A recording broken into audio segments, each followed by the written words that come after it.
This evening, there seems to be a debate about which story hogs the headline. Is it the art of the deal or the art of the face? Trump's phone diplomacy, the ego, the optics, the unanswered questions, or Tom Cruise's great revelation at the Super Bowl? Donald Trump has once again inserted himself into global affairs with the subtlety of a wrecking ball, and this time has declared that war in Ukraine will end thanks to his direct discussions on the phone with Vladimir Putin. And again, it's not clear. I thought he had apparently had a conversation with Vladimir Putin yesterday.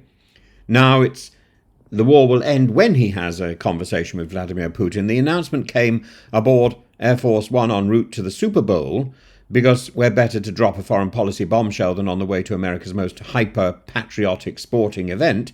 And in classic Trumpery fashion, details were scarce. When pressed on whether his conversations with Putin had occurred before he became president or before today, he simply stated, "I've had it, let's just say I've had it."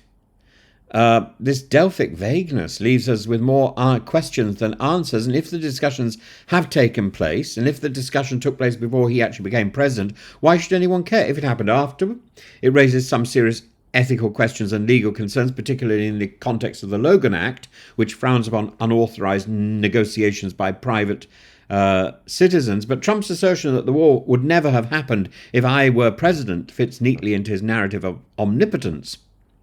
An extension of the claim that he alone can fix things, that his personal relationships with strong men like Putin are sufficient to resolve complex global conflicts. The reality, of course, is far murkier. The idea that a single phone call or even a dozen phone calls could untangle the brutal high-stakes war between Russia and Ukraine ignores underlying strategic, territorial, ideological forces at play. And nevertheless, the former president's remarks play well to his base, don't they?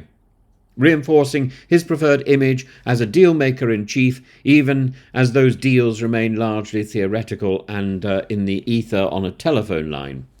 While Trump has been busy rewriting history from his private jet, therefore, Tom Cruise was making headlines for an entirely different reason: his face.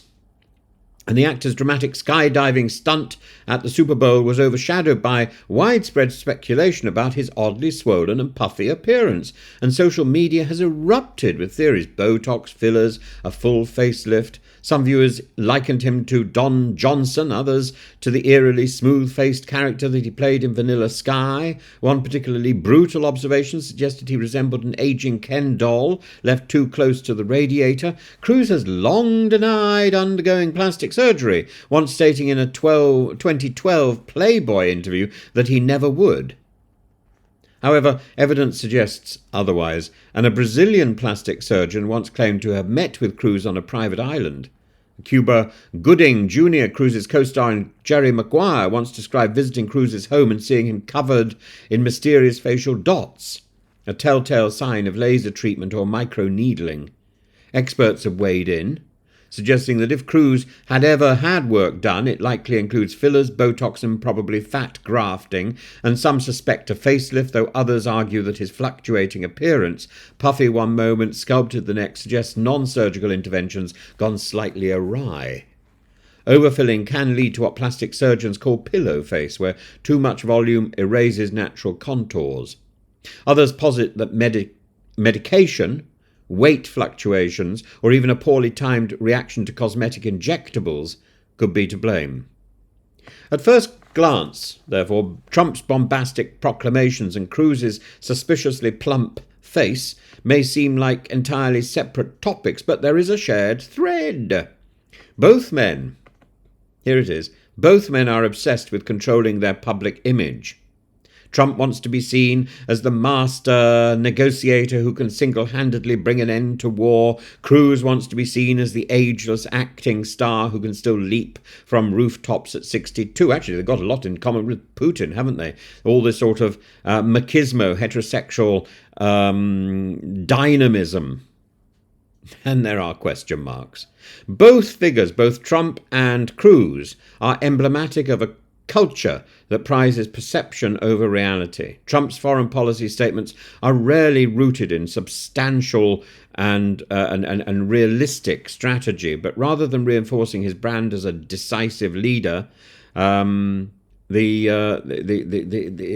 uses rhetoric as a distraction. Rhetoric and headlines. Similarly, Kraos's apparent cosmetic interventions aren't about improving his health or well-being, but about maintaining the illusion that he remains physically untouched by time.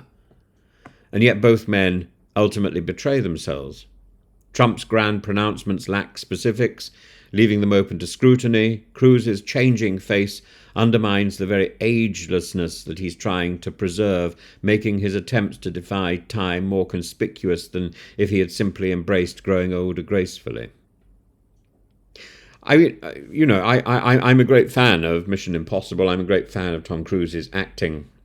I think he is remarkable to be able to stand in front of a camera and do nothing and project energy and thought is a major gift.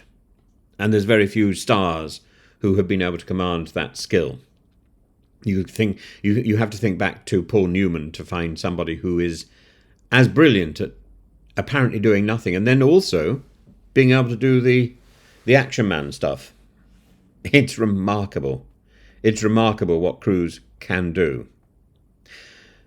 And I don't know, in the end, the biggest question isn't whether Trump can end the war or whether Kraos has had plastic surgery. It's whether we in the audience are willing to keep suspending our disbelief about their respective performances. The answer, it seems, I suspect, depends on whether you prefer political fiction or Hollywood fantasy.